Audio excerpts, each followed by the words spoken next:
you said when you mentioned what's her name, Maloney in Italy, as a conservative candidate or a conservative, but it's sort of like conservative compared to what, I think is also a question that we need to raise here. When we, at least, I mean, maybe less so the vice president, the vice president elect, JD Vance, but Trump himself as a presidential candidate. I think we need to think about whether or not he really matches the label conservative or not. But one, but I think what we all saw, and I think what is becoming just abundantly clear, right? And this even was in the mouth of Joe Scarborough the other day, who's one of the anchors on MSNBC. He's got the morning talk show there called Morning Joe. And I always thought he was a leftist liberal. I didn't realize that he used to be a Republican senator, I think. He was considered conservative. Yeah. Yeah. But even he and other pundits, very progressive leftists like this Cenk Uygur and others are saying that the Democrat Party, or the Democrat Party, has just really become the party of the elite, right? And that was the very first point I drew out of this election, was that it's very clear now that if there's one social factor that divides Republicans from Democrats, it's class, right? And the Democrat party is the party of the East and West Coast elites. It's the party of the celebrity elite. It's the party of the, and I'll put it in quotes, intellectual elite. Whereas the Republicans now, just under Trump, are really the party of the common man and woman. And this was just like crystal clear, I think, in the election. Well, again, I mean, look at what Biden did. Let's just take one example. When you go have a policy that is twice repudiated by the federal courts and by the Supreme Court, such as canceling student loan debt, and you still say, I'm going to fight for it, who are you actually capitulating to? You aren't capitulating to the guys who went to state school.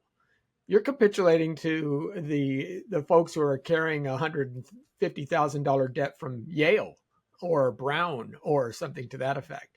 So, I mean, that's just telling. Again, it would be one thing to say, I'm going to go for this constituency because they're one slice of the larger pool that I need. And we tried, the courts knocked it down. Oh, well. But when you hit it 3 times and they keep telling you it's illegal, you have to stop doing that.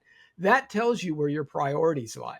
It's not in making sure that bread is going to be under $4 a loaf. You know, that's not even in your mindset, because they have more money than they need to buy that.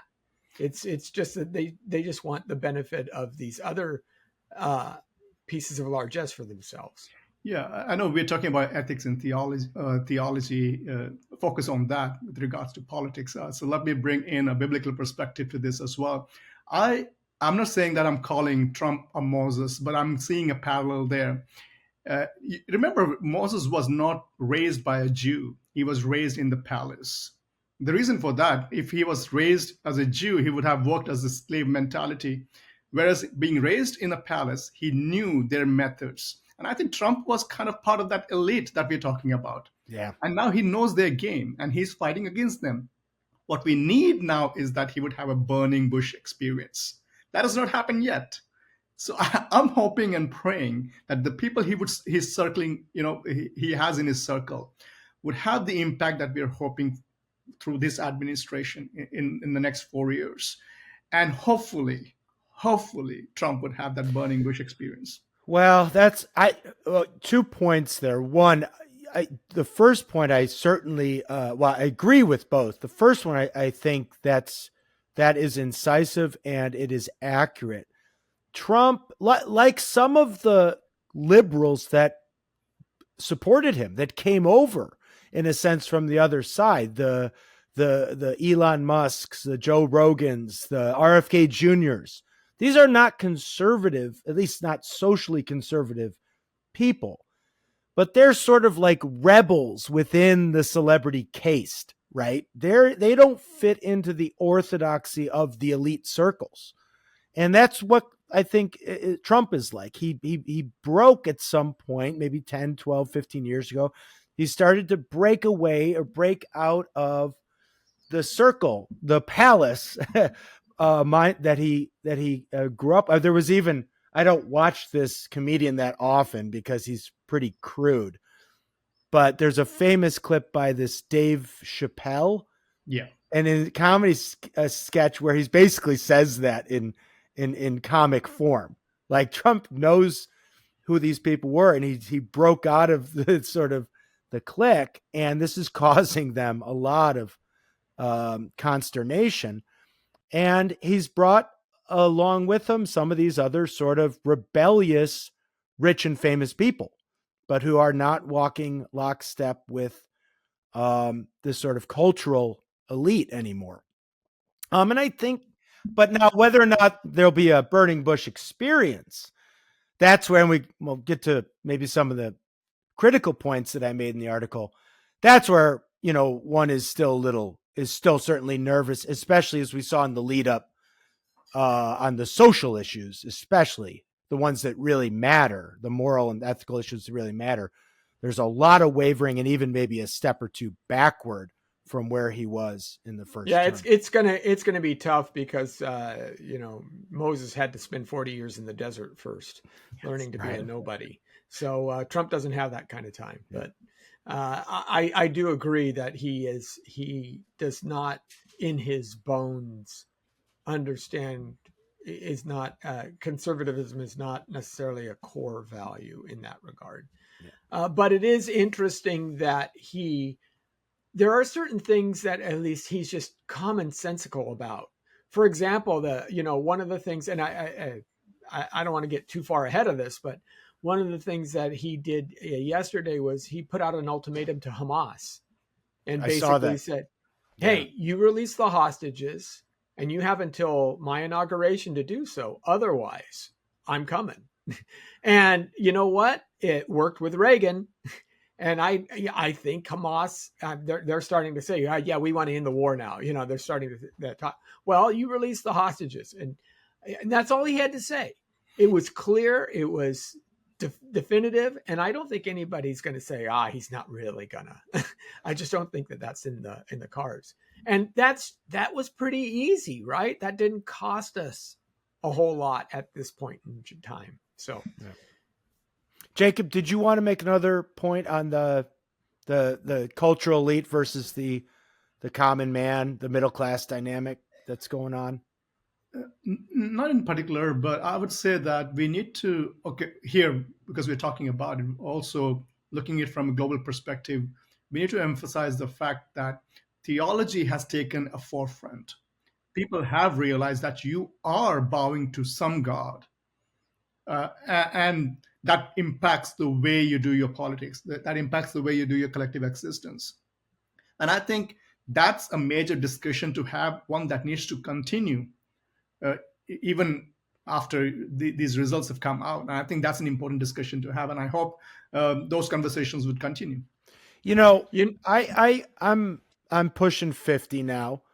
So I've seen my fair share of elections. And I have to say, as far as I can recall, and I have a fairly good long-term memory, there was so much God and religion talk from both sides of the aisle. Very different from 2011 when the Democratic convention met, and there was this famous scene where they by the thinnest margin of an audible vote retained some language about God in the Constitution for the party constitution.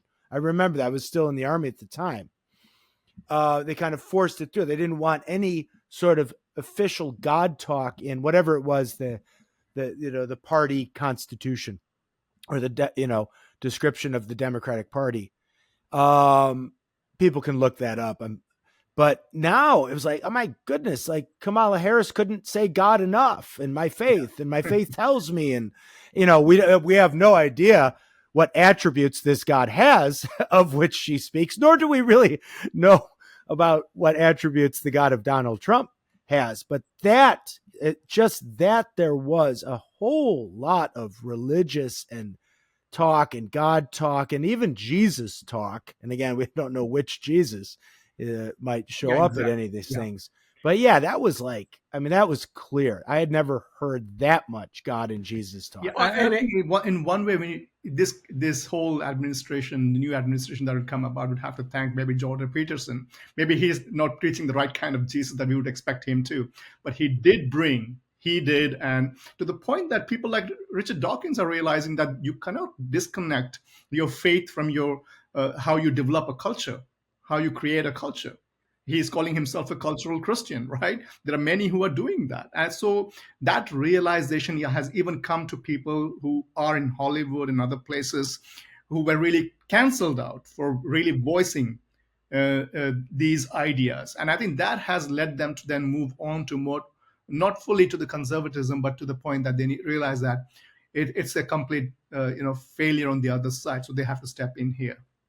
So yeah, and we see, of course, reflected in, as we said, the economic strata, the class structure that those in the elite institutions. There seems to always be a bit of arrogance with elitism, and part of that arrogance is a dismissal of God, because again, most of the elites, and if you follow the chain of thought, most people in an elite framework are usually coming from well-bred stock. In other words, they're coming from the upper class of their parents, most of whom have gone to elite schools, either prep schools, but definitely college, hearing from professors who will all hold to a very specific ideology themselves.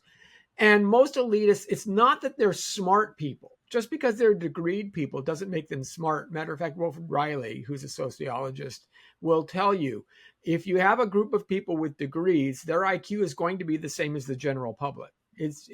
Just because you have a degree doesn't mean that you're smart.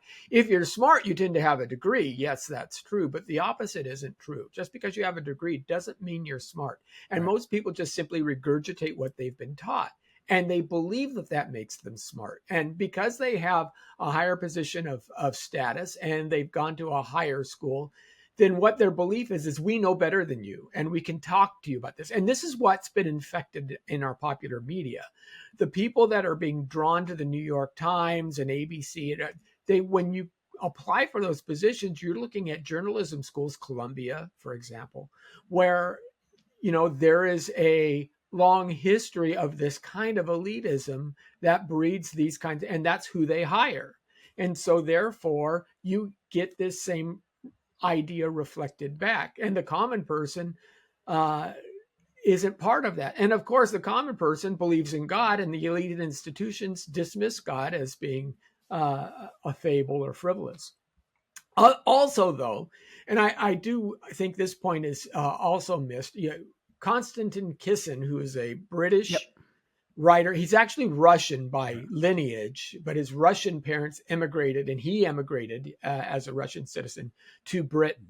So he's kind of looking at the American side through a British lens that's been understood as Russian eyes. And he's explaining to people in Britain and in people in Europe what happened.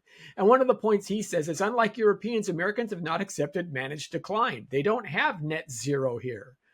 They believe in producing their own energy, not just, placating to somebody else. They also believe, he says, they're the most optimistic nation.